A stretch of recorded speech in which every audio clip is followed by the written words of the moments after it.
Jesus nos abençoe, que preencha o nosso coração, né, com seu amor, com a sua mansuetude. Nós escolhemos desse livro, Primícias do Reino. Quem conhece esse livro? Maravilhoso, né? Então, é a Amélia Rodrigues. O que ela fez?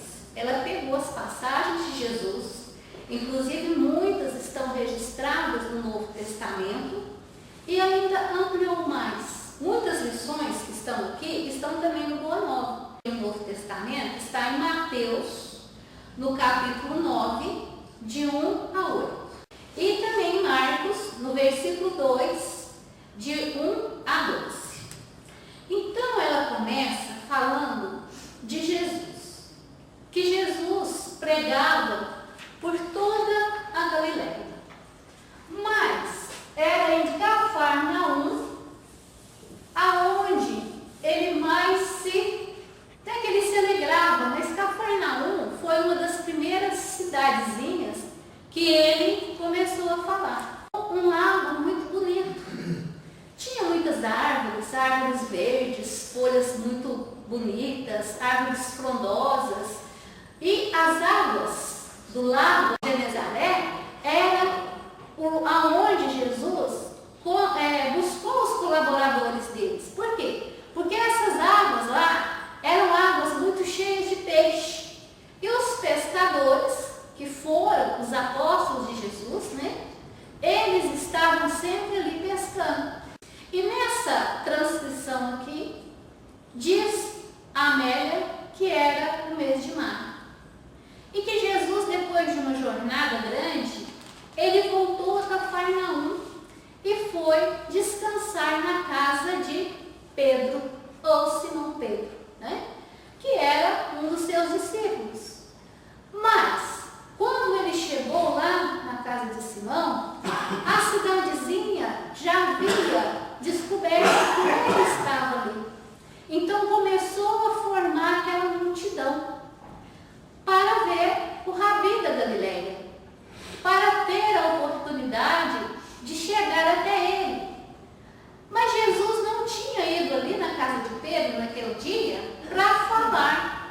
No entanto, como ele era o doador divino das bênçãos do reino maior, ele se sentiu que deveria, naquele momento, falar com aquele pessoal. E foi o que ele fez.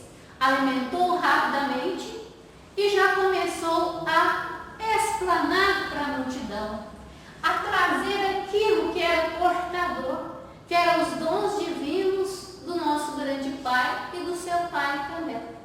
E Jesus, acima de tudo, ele sabia que a dor, que o sofrimento e a desdita avassalavam os corações daquelas criaturas, que muitas que estavam ali não era apenas por curiosidade, mas sim para beber nas palavras daquele Messias de Nazaré. A mensagem de conforto, a mensagem de esperança.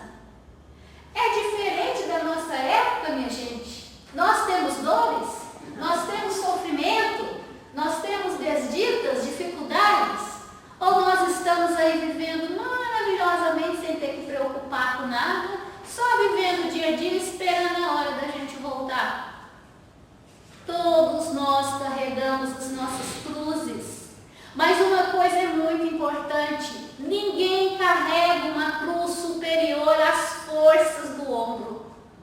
Porque o nosso Pai é amor e misericórdia, e a sua justiça também é preenchida por misericórdia. Então, nós estamos com as pessoas certas, nos lugares certos, no momento certo, a não ser quando a gente usa o quê? Livre-arbítrio e faz escolhas que não nos convêm. Porque a gente é muito de unir o útil com o agradável e só acabamos depois escorregando, complicando as nossas encarnações. Mas não era o caso desse pessoal. Quem acompanhava Jesus de Nazaré eram os necessitados, os fracos perante a sociedade romana, eram os órfãos, as mulheres viúvas,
foi um tanto bom o suficiente, mas Jesus veio com essa tarefa sublime, aonde ele teria, como teve muitos obstáculos, mas ele estava preparado também para ouvir as queixas das criaturas que eram tão necessitadas de apoio, de carinho e até mesmo de conhecimento desse novo reino que ele estava implantando. O interessante é que, apesar de ter passado quase 2000 anos, pouca coisa mudou. Por quê? Nós ainda temos muitas queixas no nosso dia a dia? Nós ainda vivemos aflitos? Carregamos dores? Então, minha gente, olha como a evolução, o progresso é muito gradativo. Porque naquela época, provavelmente, nós não tínhamos ainda conhecimento nenhum e nem havíamos desabrochado para essas verdades de Jesus. Mas ainda hoje, no século XXI, a nossa encarnação, a nossa jornada terrena é feita de todas essas dificuldades que nós estamos aqui. Mas o importante é saber que Jesus sempre está conosco, que ninguém está caminhando sozinho. Então, diante de tudo isso daqui, Jesus, lá na casa de Simão Pedro, começa a sua pregação. E adivinha a alegria de Pedro? Então, Pedro estava imensamente feliz. E ele olhava para Jesus com tanto carinho, com tanto amor, porque Pedro amava demais Jesus. Todos os apóstolos amavam demais Jesus. Mas o Pedro foi mais assim, ele foi tão importante para Jesus, que tem uma passagem que Jesus pergunta: se me amais, né? Pergunta se ele ama, e Pedro responde 3 vezes que ama, e aí ele fala: se me amais, então apacenta as minhas ovelhas. Ou seja, seja cuidador das minhas ovelhas, porque eu me vou, ele disse, mas vocês vão ficar aqui, vocês são o sal da terra, quer dizer, o tempero, né, de nós todos que estávamos por lá. Então, Jesus de Nazaré começa a fazer a sua pregação. E ele está lá falando com um, falando com o outro, ajudando um, ajudando o outro, quando de repente eles escutam aquele barulho ensurdecedor. E o barulho não para, continua.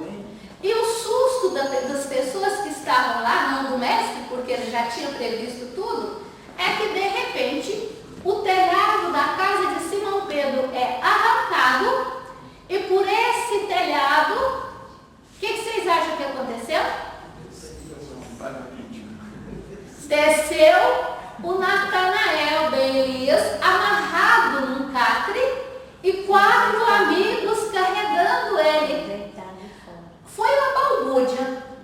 As pessoas que estavam lá na expectativa de ser atendidos, lógico que eles gritaram na hora: uai, está invadindo aí a gente que já está aqui há muito tempo. Mudou muita coisa em nós, gente? Como é que nós ficamos nas filas? Vigiando todo mundo. Quando a gente não quer furar a fila, né? Que foi o que o Natanael fez. Então desceu aquele capre com aquela criatura, uma criatura assim, coitadinha, estropiada, descarnado, segundo a descrição de Amélia, todo assim tortinho. E quando ele é colocado ali de chofre, apesar da multidão reclamar, Jesus olha bem para ele e diz: por que vens, Natanael? Será como é que Natanael ficou nessa hora? Surpreso. E perguntou: o senhor me conhece? Ele falou assim: sim, eu te conheço desde ontem. O que quer dizer esse desde ontem? Das encarnações passadas. Então Jesus nos conhece a todos já há muito tempo. Não tem jeito de disfarçar, não tem jeito de fingir de camaleão e esconder dele as coisas, não. Aí o Natanael arregalou os olhos e ele disse assim: eu conheço todas as minhas ovelhas, porque eu sou o bom pastor. Será que Jesus continua sendo o bom pastor de todos nós que somos suas ovelhas? Claro, minha gente. Jesus está sempre próximo, através daquele seu vizinho que te ajuda na hora da necessidade, daquele seu familiar que te ajuda a resgatar seus compromissos quando ele está infernizando a sua vida, através daquela família complicada que foi o que nós construímos com as nossas vidas passadas, ou daqueles familiares bem afetivos que nos dá força, que nos dá coragem, porque família é um laboratório de experiências, onde a gente vive momentos alegres e momentos difíceis, segundo a Dona Joana de Ângeles. Porque a família é uma bênção. É uma bênção. É preciso que a gente comece a mudar, às vezes, aquele perfil que nós estamos fazendo da nossa família. Fica sem ela para ver. Fica sem um daqueles membros para ver. Não é? Então, muita coisa boa na nossa vida, nós só vamos ver que era bom o dia que não tiver mais, né? Era bom e eu não sabia, tem aquele ditado. Mas voltando aqui, então, o Natanael ficou todo estupefato quando Jesus disse isso. E aí Jesus perguntou para ele: Natanael, o que você vem fazer aqui? Eu quero que o Senhor perdoe os meus pecados. Porque o Natanael, ele tinha muita fé nos feitos de Jesus, depois que ele ficou sabendo, que correu a notícia. Ele queria muito ver o Rabi da Galileia, não tinha como, mas ele sentia aquela culpa dentro dele, ele sentia um aperto que já era proveniente, lógico, do passado. Nós também, às vezes, sentimos isso. A gente fala assim: nossa, eu estou numa angústia, não sei porquê. A gente não lembra porquê, mas saber a gente sabe. É boa coisa que a gente não fez e que está ali ainda porque a gente não se perdoou. Todos os amigos espirituais que ditam suas mensagens sobre essa culpa, eles dizem que nós temos que nos perdoar até para fazer o melhor na encarnação de hoje. Mas muitas vezes aquilo está tão marcado, escondido lá no nosso arquétipo espiritual, lá no fundinho, que a gente sente a culpa, sente a dificuldade e é uma luta para poder melhorar. Mas é preciso de lutar, porque todos os nossos amigos dizem o seguinte: se você não se amar a si próprio, não é ser egoísta. Isso é diferente de egoísmo. Egoísta é aquele que quer só para si. Esse amar que os Espíritos nos recomendam é amar um amor sadio para poder amar o outro. Porque quem não conhece um verdadeiro amor não sabe amar ninguém. Ele pensa que ama, mas não ama. Muitas vezes o amor dele é tão complicado, é tão tóxico, que ele só prejudica a internação das famílias. Então nós temos que começar a prestar muita atenção nas leituras que os Espíritos psicografam. Principalmente Emmanuel, que fala muito nesse dia a dia nosso. Mas aí, Jesus olhou para Natanael e falou assim: eu te perdoo os seus pecados. Todo mundo vacila em determinada hora. E com Natanael não foi diferente. Quando Jesus falou isso, ele pensou: será que ele tem capacidade mesmo para me perdoar? Aí Jesus nem esperou ele acabar de pensar e disse: eu não só posso te perdoar, como posso também, levanta-te daí e anda. Diz os escritos de Mateus e de Marcos que na mesma hora ele levantou com essa cama nas costas e começou a andar. Foi realmente um espetáculo, se pôs assim chamar para todo mundo que estava ali. E Jesus tranquilamente continuou a atender o povo. Só que já estava começando a anoitecer e Pedro olha para Jesus e ele demonstra assim, que estava cansado de tanto auxiliar. Aí Pedro fica penalizado e diz: o Senhor está cansado, por hoje chega, que vocês possam voltar em paz. E assim as pessoas se afastam. Quando eles se afastam, o que tinha mesmo no fundo da casa do Pedro, que eu falei? O lago. Quando eles se afastam, Jesus sai caminhando em direção ao lago, porque segundo a Amélia Rodrigues, ele gostava muito de sentar ali e refletir. E Pedro também o acompanha. E em silêncio, ele se assenta num toco de árvore que estava ali. E ali fica. Mas Pedro cansa de ficar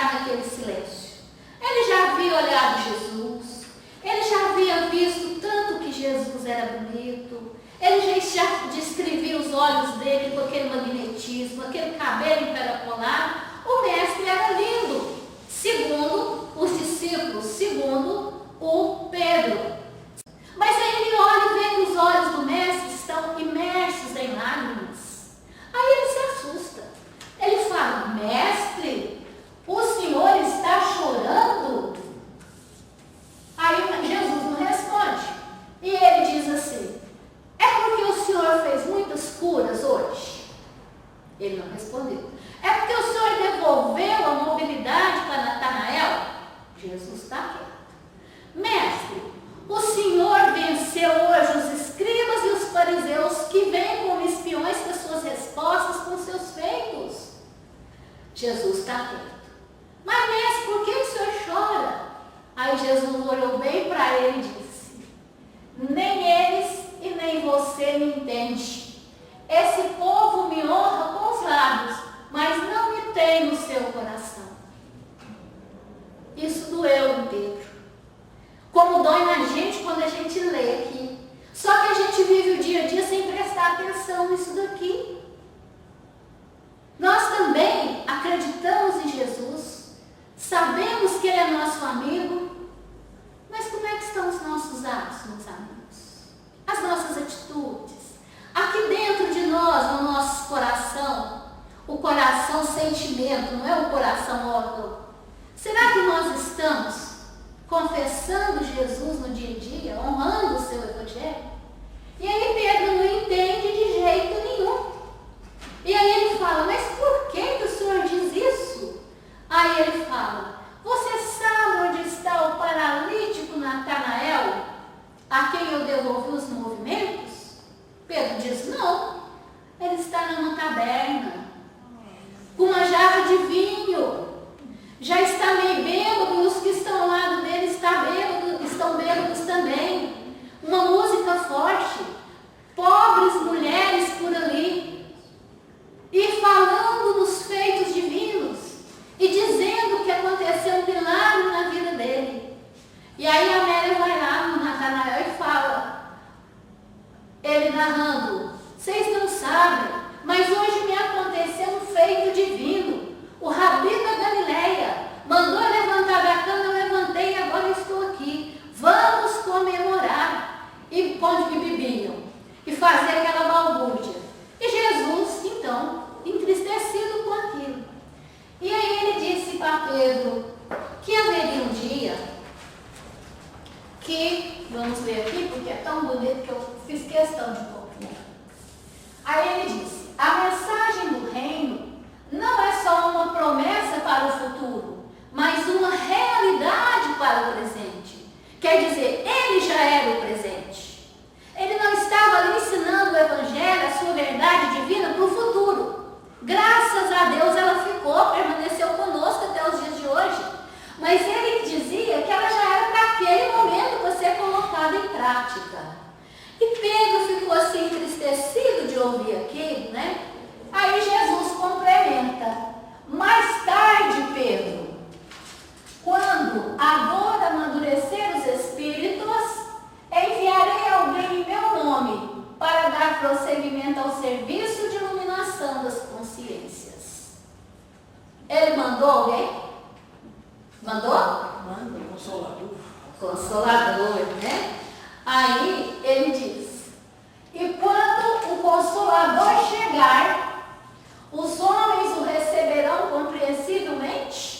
Ele perguntou para Jesus, que Jesus estava afirmando que alguém viria para fazer isso.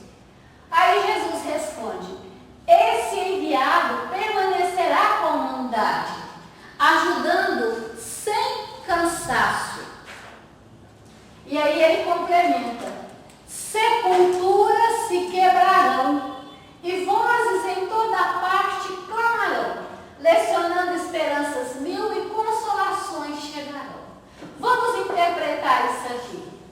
Esse enviado permanecerá com a humanidade, ajudando sem cansaço. Esse enviado, esse consolador, é justamente a nossa grande terceira revelação, a nossa doutrina espírita, aonde o Espírito diz que nem o professor Rivaio fora preparado para de repente vestir o nome de Allan Kardec e começar a estudar aqueles fenômenos e trazer para nós, naquela época, aqueles 5 livros que formam o Pentateuco kardeciano.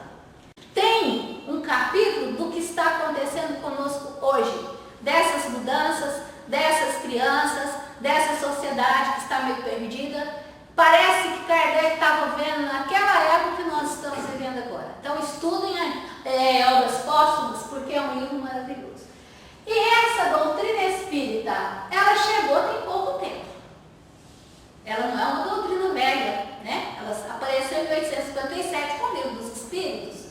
Então, ela tem 170 anos, né? 170 e poucos anos. Mas ela não está cumprindo o que Jesus disse, que mais tarde, depois que tivéssemos passado tantas dores, Ele mandaria esse Consolador que continuaria conosco ajudando sem cansaço. Quem é que se sente ajudado pela doutrina espírita? Todo mundo. E como, né, minha gente?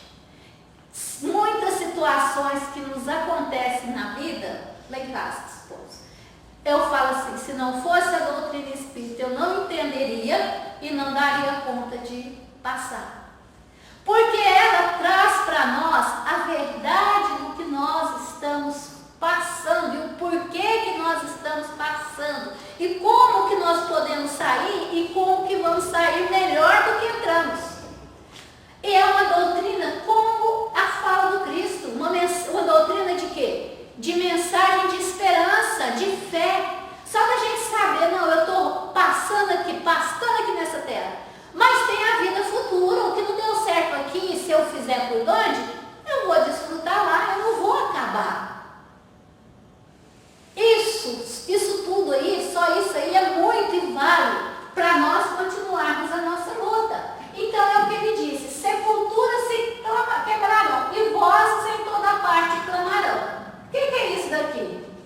O que quer dizer isso, gente? Sepulturas se quebrarão e dessas sepulturas vozes em todas as partes clamarão. Estava anunciando quem? Os espíritos. Os espíritos, todo mundo não achava que eles saíram lá, porque o corpo estava morto, não enterrado. Eles não sabiam dessa pluralidade de existência, dessa sobrevivência. Mas Jesus já falou, olha, vai sair vozes lá de dentro dessas sepulturas e vai clamar a verdade. E foi isso que aconteceu.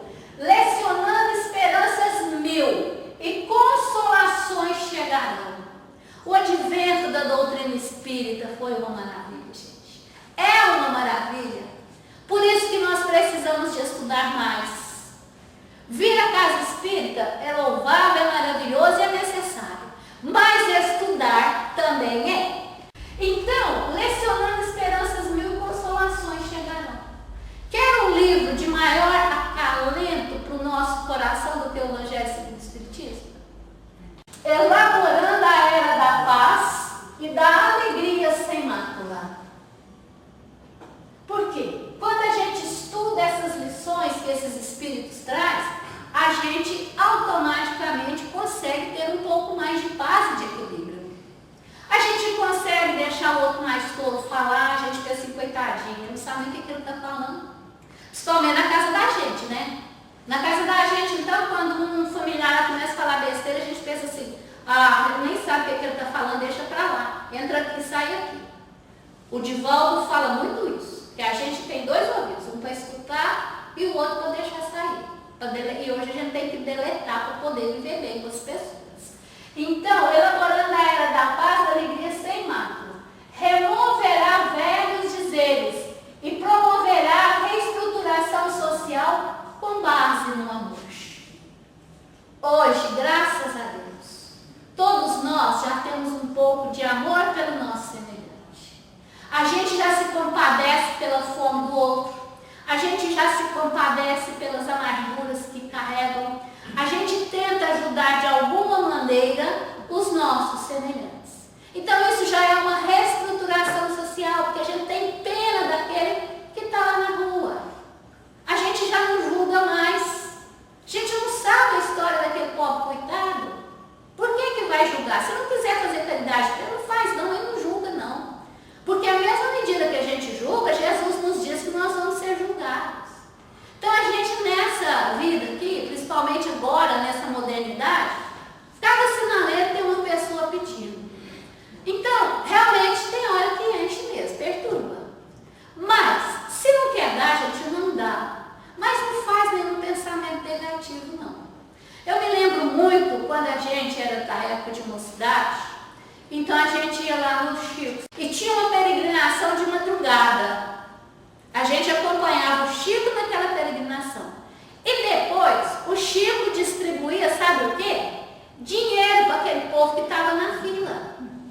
Era engraçado. Digamos que era assim uma notinha de 5, equivalente a 5 reais, mas ele distribuía. E um dia, ele contou para nós, lá em Araguari, quando ele foi receber o cidadão araguarino, eu morava lá, o Laércio era presidente da AME lá. Então ele contou para nós que naquelas filas, tinha as pessoas que ficavam ao lado para entregar o dinheiro. E teve um amigo que cutucou nele e falou assim: Chico, é a terceira vez que ele está na fila. Aí o Chico olhou para ele e falou assim: preocupa não, meu filho, ele já está se preparando para ser mendigo na próxima. Então é isso, não é que a gente vai fazer isso, mas não vamos julgar, né? Então é essa uma das, vamos dizer assim, uma das atitudes que a doutrina nos ensina a melhorar os nossos sentimentos de solidariedade a todos os corações. Porque Jesus, quando veio, gente, qual é o objetivo maior de Jesus? Formar uma grande família, o quê? Universal. Até hoje ele não conseguiu ainda, mas ele está com esperança, porque nós vamos ter que melhorar. Pensar no mundo de regeneração, dá para formar essa família, né? Aonde houvesse amor em todas as pessoas, aonde as pessoas fossem mais fraternas, mais irmãs umas das outras. Então esse era o objetivo de Jesus naquela época. Hoje nós já estamos conseguindo isso.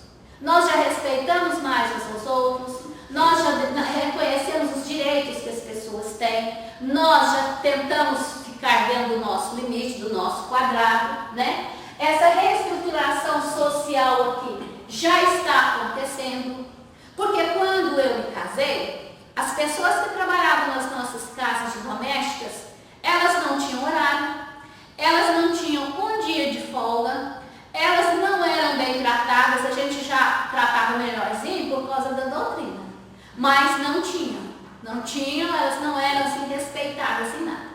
Como que a legislação brasileira hoje de leis age nesse sentido?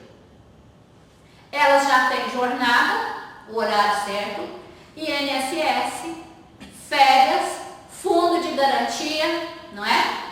Então a gente vê que a própria sociedade, aprendendo o Evangelho de Jesus e as religiões, que todas elas ajudam as pessoas, e vão se melhorando, e vai formando um mundo melhor. Foi isso que Jesus disse. E esse sentimento de solidariedade também, hoje é muito presente. Quem que não se comoveu com aquela tragédia, não vamos falar tragédia, porque aquilo era um acidente da natureza lá, do sul. Quantos de nós vimos aquelas pessoas lá perdendo tudo e não se compadeciam? E não se colocava naquele lugar? Só que não adianta também a gente só se compadecer, a gente só falar coitadinho. E a gente fala assim: Jesus há de ajudar eles. Porque a fé sem obras é o quê? A fé sem obras é morta. Somos espíritas, é a nossa religião. Nos ensina o quê? A amar o próximo como nós mesmos. E nós queremos o quê? O carinho, a assistência, a atenção. Então, se não podemos fazer 100%, vamos começar pelo menos nos 10%. E de repente fica tão bom fazer o bem que a gente já não sabe se desligar daquele ato de ser bom e fazer alguma coisa para alguém. Porque nós vamos melhorar assim. Ninguém quer que a gente se renove do dia para a noite. Bezerra mesmo tem uma mensagem que ele fala: a reforma íntima é necessária, mas não urgente, porque tudo que vai fazer urgente não presta. Vai fazer uma comida correndo para ver. Então tudo, gente, a gente tem que ter carinho e tem que pôr amor e ser solidário, né? Os corações se unirem em favor dos outros. Mas aí, depois dessa conversa, Jesus se afastou de Pedro e Pedro levou isso para a vida. Mas Jesus, quando ele estava lá em Betânia, ele gostava muito de pousar, né? Dormir na casa de Lázaro. E Lázaro tinha duas irmãs, Marta e Maria. Qual era o problema da Marta?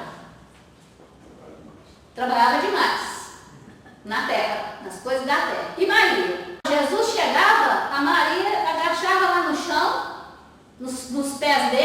ia conversar sobre o reino divino, sobre a tarefa sublime que ele trazia. E a Marta ficava nervosa.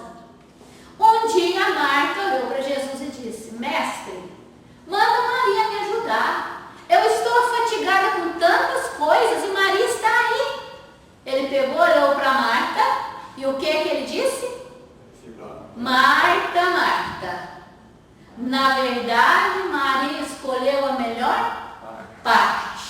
Então, nós com as ocupações da terra estamos ficando muito assim transtornados, muito neuróticos. Qualquer um que você conversa é fácil: não, mas eu não tenho tempo. Você foi lá ver o fulano tá doido? Não, eu não tenho tempo. Você fez? Não, eu não tenho tempo. Você não está indo, não sei o quê. Ah, não está dando tempo. Então, as ocupações da terra estão determinando a nossa vida. E não adianta, porque a gente corre, não está saindo do lugar. Está ficando do mesmo jeito. Então, a gente tem que preocupar mais com as nossas responsabilidades vertical, segundo Emmanuel. Porque nós vivemos só na horizontalidade da terra. Só no dia a dia da terra. Se sobra um tempinho, tudo bom. Mas o que nós temos que cumprir, nós estamos deixando as nossas responsabilidades morais. A gente não tem tempo mais para visitar os pais velhos, né? Os avós, eu não sei se tem alguém que tem avô, mas pai e mãe velho eu sei que deve ter, né? Porque os avós já devem ter ido embora. Mas a gente não tira tempo para ir lá sentar meia hora e conversar com os nossos velhinhos. Os tios, a gente nem fala. Sendo que antigamente não era assim, todo mundo trabalhava do mesmo jeito. Mas era sagrado ir na casa do pai, da mãe, dos tia-avô, ver as pessoas que adoeciam, fazer aquelas visitas morais. Hoje nós não fazemos isso, nada disso. Esquecemos que a palavra é semente de vida. Mas não é dessa vida que não, gente, é vida eterna. Então nós temos que nos desligar um pouco desses tantos afazeres. Porque a hora que chegar do lado de lá, aí vai ser a hora da dor e do sofrimento. Então, minha gente, nós temos que realmente lembrar de Jesus. Se naquela época ele já alertou a Marta: Marta, Marta, andas afatigada com tanta coisa. Quando, na verdade, Maria escolheu a melhor parte. Então, não deixemos de cumprir as nossas obrigações religiosas por pouca coisa.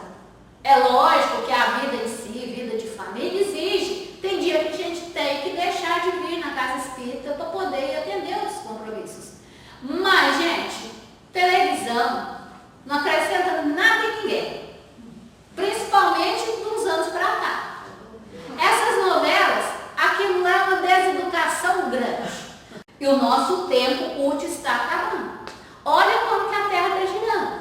Olha como que os dias estão correndo. Amanhã já estamos na metade de junho. E a Terra mesmo já conseguiu conquistar e subiu no patamar dos mundos. Ela já está preparada para receber quem? O povo de quê? Da regeneração. E nós nos preparamos para desencarnar e voltar no trem que vai voltar para a Terra? Será que os nossos atos, as nossas atitudes vai dar para comprar o bilhete de volta para o planeta Terra? Ou será que nós vamos ter que cantar na outra freguesia? Chegar lá naqueles lugares onde não tem máquina de lavar, gente que já acostumou ter a mãozinha bonitinha, voltar a lavar aquelas roupas, batendo batedor, esfregando com escova, fazendo comida em fogão de lenha, rachando lenha para ser... E se for para um lugar assim, tá bom. Porque às vezes nós podemos ir para um muito pior. Mas mesmo se a gente for, não vamos ficar tristes, sabe por quê? Nós vamos chegar lá igual os exilados de Capela chegou aqui na Terra. Eles não chegaram aqui todo assim, todo mundo intelectual. Não conseguiu fazer muita coisa, que até hoje já não entende que como eles fizeram aquelas pirâmides. E eles ensinaram. Quem já leu o Caminho da Luz? Quem não leu, leia, que vai ver direitinho os capelinos construindo o planeta Terra com a ajuda de Jesus. Jesus com aquela pleia de espíritos dando força para eles. Alguns capelinos muitos já tendo a noção de amor, de responsabilidade, de religiosidade. Mas, quando Jesus disse que na casa do Pai tem muitas moradas, já foi nos preparando para isso. Mas ainda dá tempo da gente trabalhar e fazer alguma coisa. E por fim, nós vamos aqui lá numa palavra da Joana de Ângeles, quando ela nos recomenda: semeemos todos, amando-nos uns aos outros, incansáveis. Essa dói, né? Amar uns aos outros incansável, não pode cansar de amar. E sem pressa, e fascinados pela verdade. Viver sem pressa, minha gente, fazendo o nosso dever do dia, todo dia, com tranquilidade, né? Fascinados pela verdade, pelo nosso evangelho, não só o de Jesus, mas como a nossa literatura espírita. Avancemos resolutos. Aí a gente lembra de Emmanuel, lá naquele livro Pensamento e Vida, me parece que é a segunda mensagem, que se chama o Determinismo da Vontade. E aí ele põe lá que nós não melhoramos porque nós não temos determinação na vontade de melhorar. Nós não fazemos isso porque nós não nos determinamos a fazer, e é mesmo. Mas se a gente não se determina, a gente não faz. Então é isso aqui, ó. Avancemos resolutos, pois que só isso realmente é necessário. Então, que cada um de nós façamos a nossa reflexão. Até onde eu já me melhorei? Até onde eu já estou amando o meu próximo? Até onde eu estou tendo paciência com a minha companheira, coitada, que por certo eu fiz muita bagunça na outra encarnação e hoje ela é carne de pescoço. Ou então aquele esposo que é um déspota doméstico, será que é que eu aprontei para essa criatura? Vim agora e eu estou ali ligado, não ter coragem de sair. Se a vida não libertou ela, que nem a consciência, é porque não acabou o compromisso. Num livrinho que eu li há pouco tempo do Chico, esse eu ainda não tinha conhecido, tinha uma mulher que foi procurar o Chico altas horas da noite, chegou lá chorando, desorientada, e disse para o Chico: Chico, me dá uma luz. Eu não aguento aquele traste lá em casa mais. Ele bebe, ele me bate, ele me xinga. Tem 15 anos que eu estou vivendo assim, Chico, eu não aguento mais, Chico. Aí o Chico ia responder. Pensou, ela apanha. Ele fala palavrão. Ele judia dela. Já tem 15 anos. Aí a hora que ele foi responder para ela, quem que aparece na frente dele? E o Emmanuel disse: Chico, você pulou a lição do perdão? Aí ele falou assim: seu Emmanuel, mas você já tem que perdoar 70 vezes 7, dá 490. Coitada, já tem 15 anos, multiplica 15 por 365. Aí o Emmanuel olhou bem para ele e falou assim: Chico, você não aprendeu a lição. É 70 vezes 7 vezes cada ofensa. Faz a conta, Chico. Não vai pagar nunca. E falou para ela: minha amiga, tenha fé em Deus. A mulher foi embora. Passou 6 meses, ele está lá de madrugada, outra mesma mulher, de preto, do cabelo até lá no pé. E a hora que ele chegou, que ela chegou a vez dela, que ela chegou perto do Chico, e falou assim: o que foi, minha amiga? O que a senhora está tão sofrida? Ah, Chico, meu companheiro foi embora. Ele era um traste, mas ele está fazendo tanta falta. Então, pensem bem antes de desejar ficar livre do esposo e da esposa. É ruim com eles, mas às vezes para a gente depois vai ficar muito pior. Eu, pelo menos, não quero que meu marido vá embora antes de mim de jeito. Ele fez 80 anos agora, eu estou conversando com Deus. Deixa mais uns 10. Porque é isso. Chico dava aquela lição junto com o Emmanuel. Então é isso, minha gente. Às vezes está muito difícil, mas é compromisso nosso. E quando a dor bater bem forte, lembra daquela mensagem Pegadas na Areia? Que a criatura sonha, né? Que estava conversando com Jesus e que ele via 4 passos na areia. De repente, nas horas de mais dor, ele viu quantos? 2. Aí o que ele faz? Olha, mestre, na hora que eu mais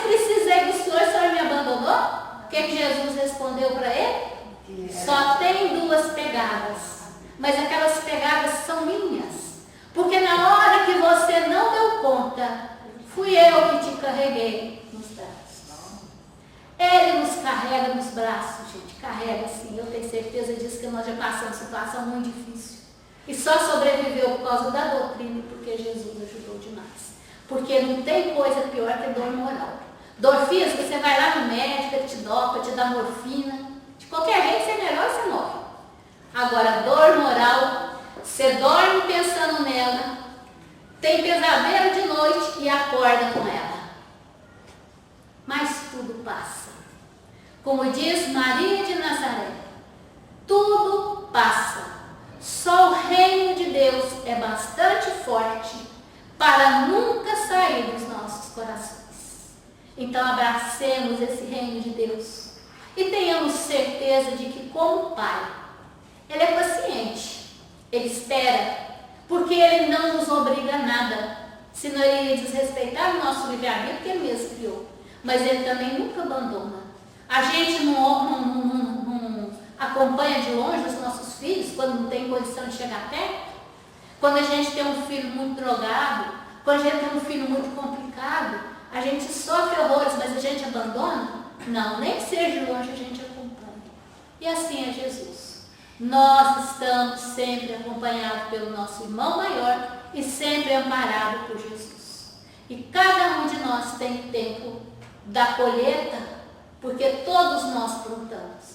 Então vamos cuidar do nosso plantio, para ainda dar tempo de conseguir o bilhete de volta para o trem que vai voltar para o de regeneração. Nem que seja no último lugar, nem que a gente venha pendurar no vagão, mas vamos ver se a gente consegue ir. A última lição desse livro chama Visão de Eurípides. Ó, livro escrito também de história, quem gostar de ler é só pegar na biblioteca. Então, Eurípides Barçanufo, ele era da onde? Sacramento. Vocês conhecem a obra de Eurípides Barçanufo? Se não, passa na biblioteca, lá deve ter um livro que chama Eurípides, o Homem e a Missão. É maravilhoso. Então, Eurípides já estava naquela mediunidade de deixar o corpo, né? Porque tinha essa mediunidade. E ele, de repente, sentiu que ele estava saindo do corpo dele. E ele queria voltar, mas não conseguia. E parecia que tinha um foguete empurrando ele para cima. E aí ele foi parar numa campina. E de longe, ele viu uma criatura. Mas ela estava pelas costas. Mas as vestes lembravam o povo da época de Jesus. E ele então começou a andar para chegar perto daquela pessoa. Quando ele estava a alguns metros, ele estava, porque ele teve certeza que era o mestre. E quem era ele para chegar perto de Jesus? Ele que tentava fazer o bem, mas Jesus que passou por tanta coisa. Ele reviu a época dos circos, né, dos leões comendo os cristãos, Jesus carregando a cruz. Ele se sentiu tão pequenininho, mas nessa hora Jesus vira e olha para Eurípides Barçanufo. E ele disse que teve vontade de se jogar no chão, de abraçar os pés de Jesus, como se ele fosse um cachorro afetivo ao mestre, de tão pequeno que ele se sentiu. E aí Jesus caminhou para ele e ele viu que Jesus chorava. E aí ele pegou, falou assim: Jesus, o Senhor está chorando? E ele começou a chorar também, de emoção e de ver o mestre chorando. E aí, eu vou só ler as linhas aqui para vocês verem. Mas desejando certificar-se de que era ouvido, Eurípides reiterou: choras pelos descrentes do mundo? Elevado, o missionário de Sacramento notou que o Cristo lhe respondia agora ao olhar. E após um instante de atenção, respondeu em voz docíssima: não, meu filho, não sofro pelos descrentes aos quais devemos amor. Choro por todos os que conhecem o Evangelho, somos nós, mas não o praticam.